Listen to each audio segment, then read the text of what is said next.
नमस्कार, मैं हूं मयूरिका और आप देख रहे हैं वीएनएम टीवी। वडोदरा यानी कि गुजरात की कला नगरी और यहाँ के आर्टिस्ट वीएनएम के जरिए हमेशा ही आप तक पहुँचते हैं, क्योंकि कला नगरी में रहने वाले हर कलाकार को पहचान दिलाना कहीं ना कहीं वीएनएम टीवी अपना फर्ज समझता है, जिम्मेदारी समझता है। आज एक ऐसी ही कलाकारा जो हाल ही में वडोदरा को गौरव दिला चुकी हैं, उनको आप तक लेकर आए हैं।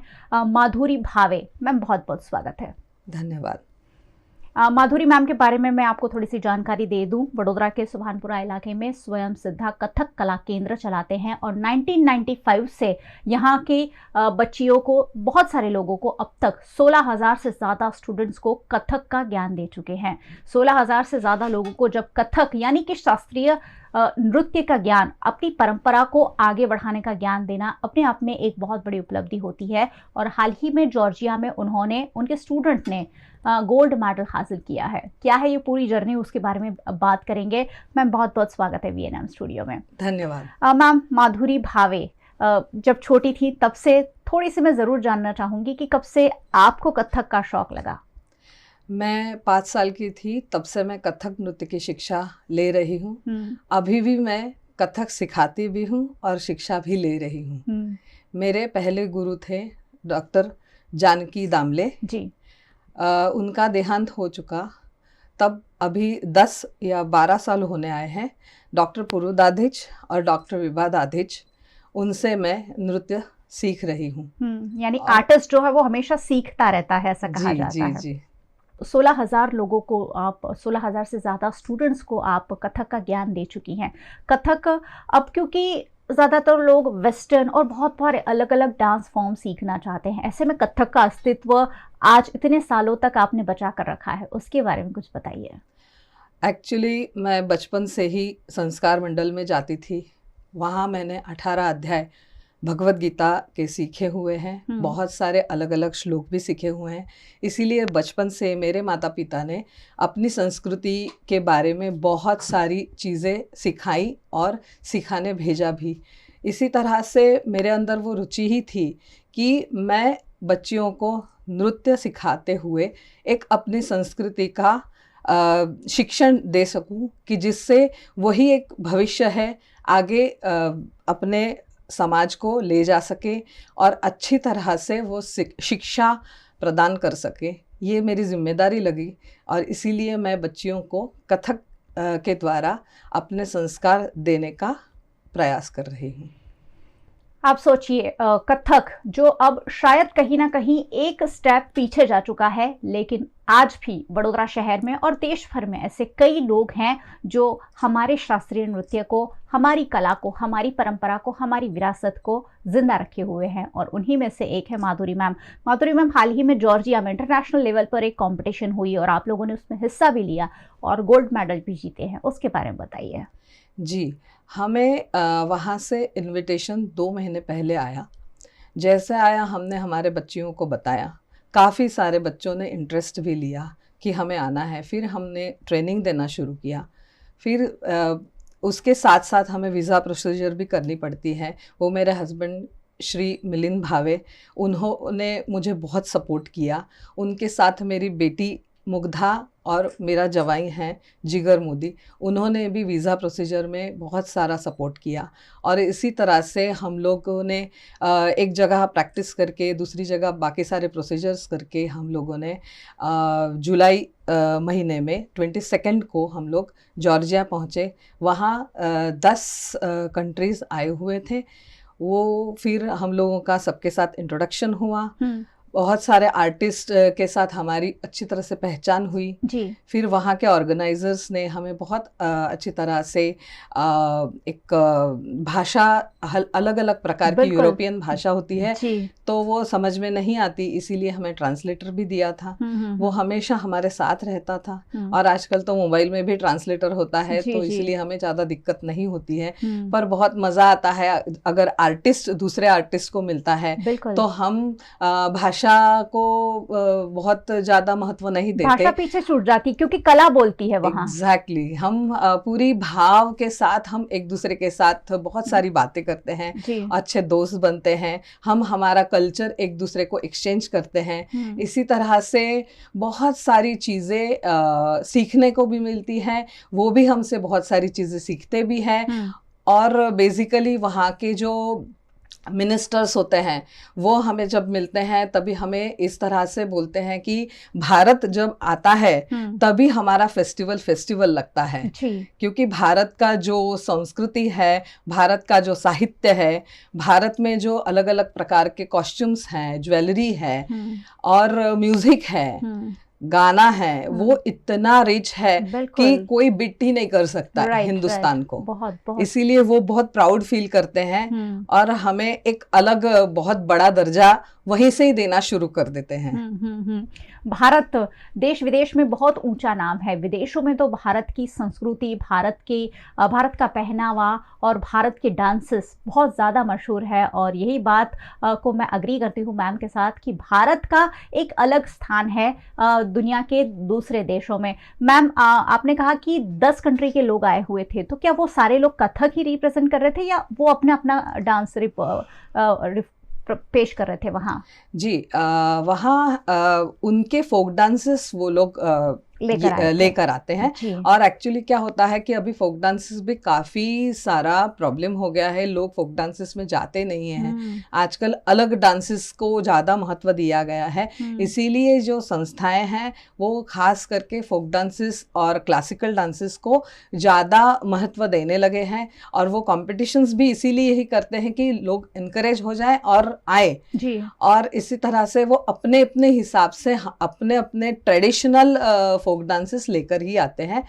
और ज़्यादातर उनके डांसेस में जो म्यूजिक होता है वो ज़्यादातर म्यूजिक होता है, गाने कम होते हैं। हमारे में म्यूजिक भी बहुत बढ़िया होता है, हमारे गाने भी बहुत सुंदर होते हैं। और जो माहौल हम क्रिएट कर सकते हैं वो कुछ ऐसे, हम जैसे हम लोगों ने रास किया था तो सही में ऐसे ही फील हुआ था कि राधा कृष्ण, गोपियाँ, गोवाल सब लोग पूरा गोकुल उमट कर आ गया हो। बिल्कुल। और वो भावनाएं अभी भी आंखों के सामने आ रही हैं। और लोगों ने जो सराहा वो हमारा परफॉर्मेंस देखते ही वो दंग हो गए। इतनी तालियां बजी है, इतनी कि सब स्टैंडिंग ओवेशन ही दिया, ऐसे ही समझो। इस तरह से वो बहुत बहुत खुश हो गए। भारतीय डांसेस की जो एनर्जी होती है, जो ऊर्जा होती है, जो वाइब्स आते हैं वो इतने बेहतरीन होते हैं कि वहाँ भाषा की कोई ज़रूरत नहीं होती है, वहाँ समझ की कोई ज़रूरत नहीं होती है। वो देखकर, सुनकर और जो दिल में उतर जाता है वो ही वाकई में बहुत दिलचस्प होता है। मैम कैसा लगा इंटरनेशनल लेवल पर गोल्ड मेडल जीतना? इंटरनेशनल लेवल पर गोल्ड मेडल जीतना यानी हम भारत को जब रिप्रेजेंट करते हैं तो पहले ही हमें बहुत गर्व का अनुभव होता है। हमारे पेरेंट्स और हमारे स्टूडेंट्स के भी पेरेंट्स इतना एनकरेज करते हैं। और जब हम फ्लैग लेकर वहाँ फ्लैग मार्चिंग भी करते हैं तो वो एक ऐसा फील होता है कि हम कुछ भारत के लिए कर रहे हैं और भारत का नाम रोशन करने के लिए जितना हो सके आर्ट द्वारा हम एक्सप्रेस करते हैं और लोगों तक वो भावनाएं पहुंचाते हैं।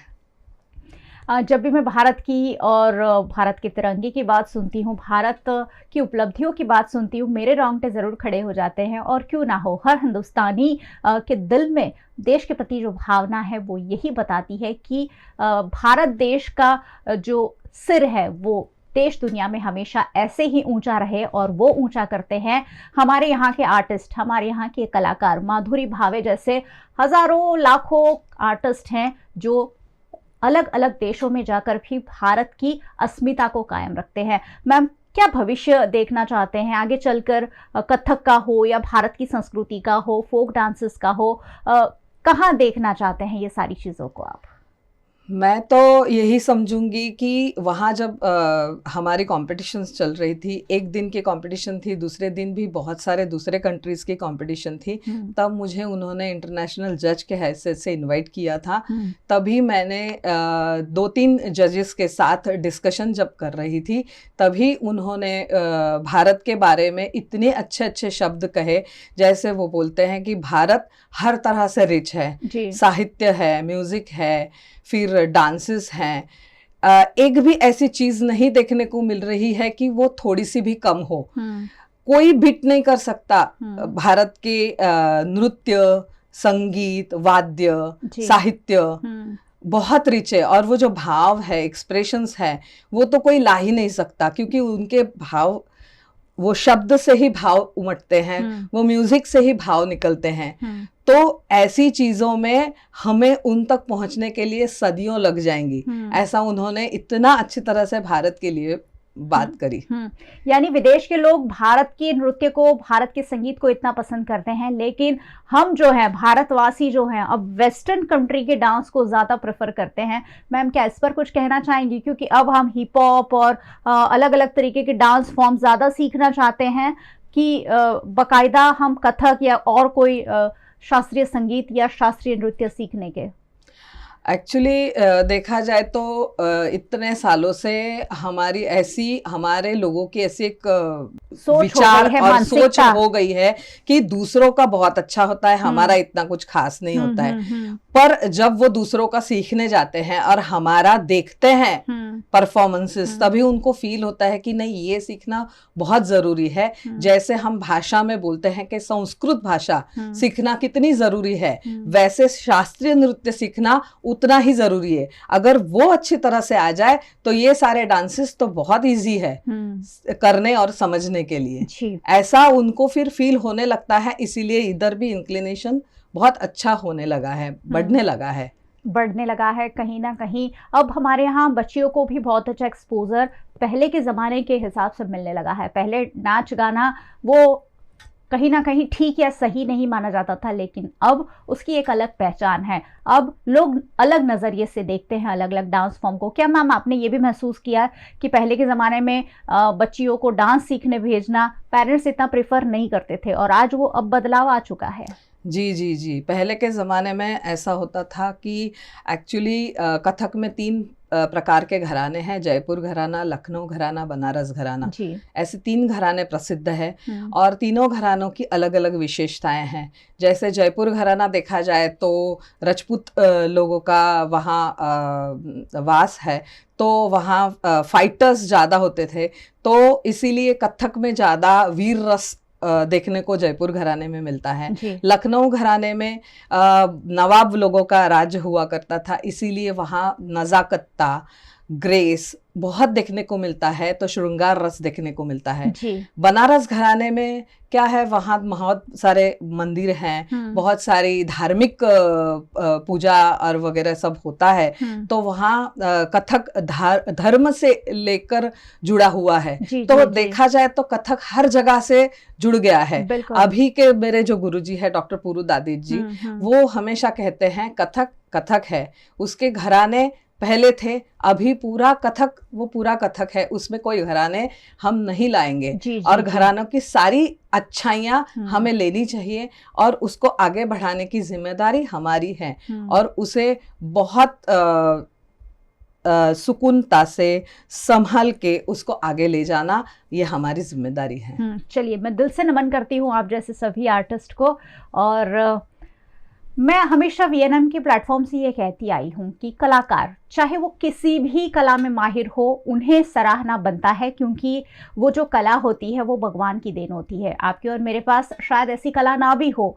तो आर्टिस्ट जो है वो कुछ विशेष उन्हें देकर भगवान ने भेजा है, और ऐसे में हर आर्टिस्ट को जितना भी हम बढ़ावा दे सके हमें ज़रूर देना चाहिए। वीएनएम के प्लेटफॉर्म से हम तो ये कोशिश लगातार करते हैं, और पिछले 25 सालों से इस कोशिश को आपने देखा है, सराहा है। ऐसे में मैं आप सबका भी शुक्रिया अदा करती हूँ, और मैम का भी शुक्रिया अदा करती हूँ कि आप हमारे साथ जुड़े। आप करते रहिए ऐसे काम। धन्यवाद। मैं वीएनएम की पूरी टीम को धन्यवाद देना चाहती हूँ कि मुझे इधर आपने इनवाइट किया और मुझे 2 शब्द बोलने का मुझे प्लेटफॉर्म दिया। Thank you so much. Thank you so much ma'am, और बहुत बहुत शुक्रिया आप सबका हमारे साथ जुड़ने के लिए। वैसे आपको तो वैसे ही जुड़े रहना है, क्योंकि यहाँ हम वही बातें चर्चा करते हैं जो सीधी सीधी आपसे जुड़ी है, जिसे जानने में आपकी रुचि है। वीएनएम का यूट्यूब चैनल है, अगर अब तक आपने सब्सक्राइब नहीं किया है ज़रूर कर लीजिए, क्योंकि यहाँ देश दुनिया और शहर जिले की हर गतिविधि हम आप तक पहुंचाते हैं। साथ ही अगर फेसबुक पर देख रहे हैं, शेयर जरूर कीजिए। आप हमें OTT platforms Dailyhunt, Vodafone TV, Jio TV और जियो टीवी फाइबर 498 नंबर के चैनल पर VNM टीवी को रोजाना लगातार 24 घंटे लाइव देखा जा सकता है। देखते रहिए VNM, जुड़े रहिए VNM के साथ। नमस्कार।